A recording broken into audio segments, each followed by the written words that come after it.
امام علی مقام امام حسین علیہ السلام، آپ کا جوانی کے اندر یہ کثرت سے معمول تھا، تاریخ کی کتب میں آیا کہ راتوں کو آپ روٹیوں اور کھجوروں کے پشتارے اپنی کمر مبارک پر لاد کر رات کے اندھیرے میں یتیموں، بیواؤں، بے کس غریبوں، محتاجوں کی بھوک دور کرنے کے لیے گلیوں میں چلتے اور غریبوں کی بھوک دور کیا کرتے۔ کوئی سائل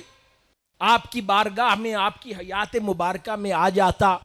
تو اپنے کریم نانا کی طرح اس کو کبھی لوٹاتے نہ خالی ہاتھ، اس کی جھولی بھر کے واپس لوٹایا کرتے۔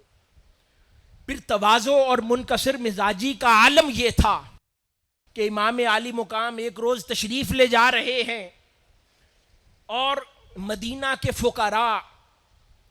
ایک جگہ پر بیٹھے ہوئے ہیں اور صدقے کی روٹی کھا رہے ہیں،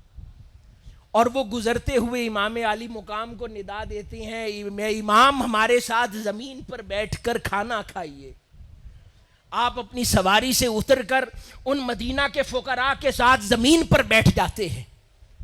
اور صدقے کا کھانا کھانے سے معذرت کرتے ہیں، لیکن ان کے ساتھ مسلسل نشست فرماتے ہیں اور پھر ان فقراء کو اپنے گھر دعوت دیتے ہیں اور ان کو عزت کیسے دے رہے ہیں۔ کتنا پیارا عمل ہے امام علی مقام کا، یہ نہیں کہ آؤ میرے گھر پر میں تمہاری بھوک دور کروں۔ ہم لوگ تو کسی کو خیرات کریں تو اس کو جتلاتے بھی خوب ہیں،